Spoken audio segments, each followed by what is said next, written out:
আসসালামু আলাইকুম। আপনারা নিশ্চয়ই দেখেছেন প্রাথমিক গণশিক্ষা মন্ত্রণালয় 21 আগস্ট 2024 তারিখে 432 নং স্মারকে একটি আদেশ জারি করেছেন। আদেশের বিষয়টি হচ্ছে সরকারি প্রাথমিক বিদ্যালয় ব্যবস্থাপনা কমিটি পুনর্গঠন সংক্রান্ত। আদেশের মূল বডিতে উল্লেখ করা আছে, উপর্যুক্ত বিষয়ের পরিপ্রেক্ষিতে আদিষ্ট হয়ে জানানো যাচ্ছে যে বিদ্যমান পরিস্থিতিতে দেশের সকল সরকারি প্রাথমিক বিদ্যালয় ব্যবস্থাপনা কমিটি এই মন্ত্রণালয়ের গত 6/11/2019 খ্রিস্টাব্দ তারিখের এই 666 নং প্রজ্ঞাপন দ্বারা জারিকৃত নীতিমালার অনুচ্ছেদ 5 এর উপ অনুচ্ছেদ 5(1) অনুযায়ী বাতিল করা হলো।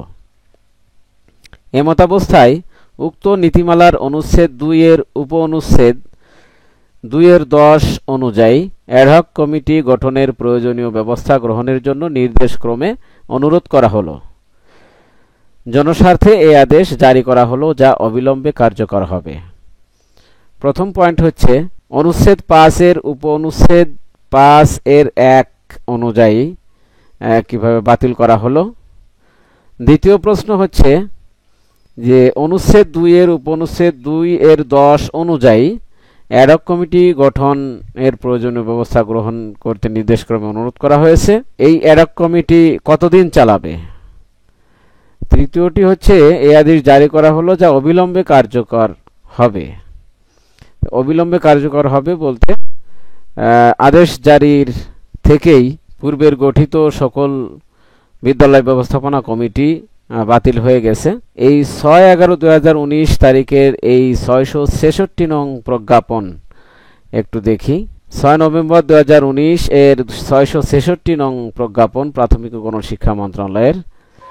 এখানে অনুচ্ছেদ 5 কমিটি বাতিলকরণ 5(1) উল্লেখ করা আছে, সরকারি আদেশ নির্দেশ অমান্য বা উপেক্ষা ও অর্পিত দায়িত্ব কর্তব্য পালনে অবহেলা, আর্থিক অনিয়ম এবং যে কোনো শৃঙ্খলা পরিপন্থী কার্যক্রমের জন্য যথারীতি কারণ দর্শানো নোটিশ জারিপূর্বক সংশ্লিষ্ট উপজেলা অথবা মহানগরী প্রাথমিক শিক্ষা কমিটি উপযুক্ত ক্ষেত্রে বিদ্যালয় ব্যবস্থাপনা কমিটি বাতিলকরণের সিদ্ধান্ত গ্রহণ এবং আর্থিক অনিয়মের জন্য আইনানুগ ব্যবস্থা গ্রহণ করবে।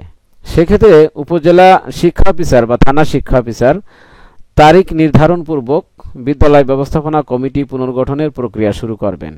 তো এখানে এই সরকারি আদেশ দ্বারা বিদ্যালয় ব্যবস্থাপনা কমিটি বাতিলের আদেশ প্রণয়ন করেছেন। তো এরপর আমরা দেখব অনুচ্ছেদ 2 এর উপ অনুচ্ছেদ 2(10) অনুযায়ী অ্যাডহক কমিটির মেয়াদ কতদিন হবে। নীতিমালায় উল্লেখ আছে, কোনো সরকারি প্রাথমিক বিদ্যালয়ে কোনো যুক্তিসঙ্গত কারণে ব্যবস্থাপনা কমিটি গঠন করা সম্ভব না হলে সাময়িকভাবে সর্বোচ্চ 6 মাসের জন্য অ্যাডহক কমিটি গঠন করা যেতে পারে।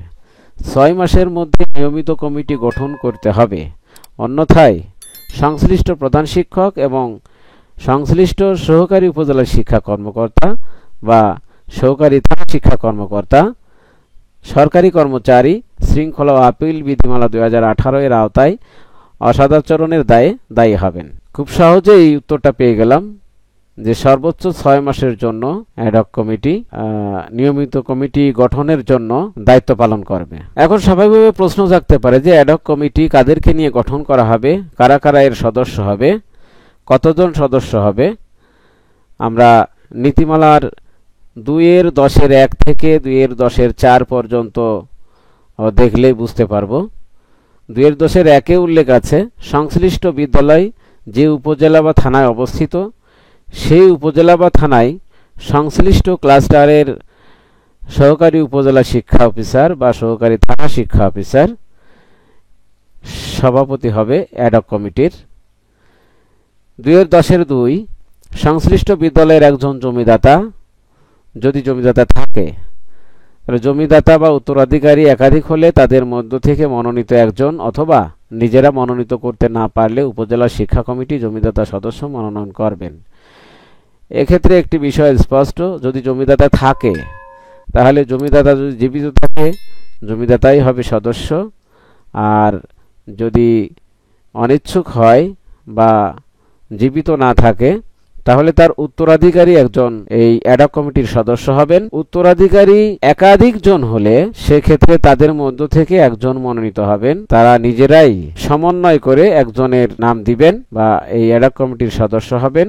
আর সেক্ষেত্রেও কোনো জটিলতা দেখা গেলে উপজেলা শিক্ষা কমিটি এই জমিদাতা সদস্য মনোনয়ন করবেন। এরপর 2-10 উল্লেখ আছে, সংশ্লিষ্ট বিদ্যালয়টির নিকটতম একই উপজেলাধীন সরকারি অথবা বেসরকারি মাধ্যমিক বিদ্যালয়ের একজন শিক্ষক বা শিক্ষিকা যিনি সংশ্লিষ্ট বিদ্যালয়ের প্রধান শিক্ষক বা শিক্ষিকা কর্তৃক মনোনীত হবেন। এই ক্ষেত্রে একটা জটিলতা দেখা যায়। এমন হতে পারে যে বিদ্যালয়টি উপজেলার একেবারে শেষ প্রান্তে অবস্থিত, সেক্ষেত্রে অন্য উপজেলার যে কোনো সরকারি বা বেসরকারি মাধ্যমিক বিদ্যালয় ওই উপজেলার নিকটস্থ হতে পারে, কিন্তু নীতিমালা অনুযায়ী অন্য উপজেলার কোনো সরকারি বা বেসরকারি মাধ্যমিক বিদ্যালয়ের কোনো শিক্ষক শিক্ষিকা সদস্য হতে পারবেন না। আবার একই উপজেলায় নিকটবর্তী বিদ্যালয় থেকে দূরবর্তী বিদ্যালয়ের শিক্ষক শিক্ষিকাকেও অনেক সময় নির্বাচন করতে দেখা যায়, যেটা সম্পূর্ণ আইনের পরিপন্থী বা নীতিমালা পরিপন্থী।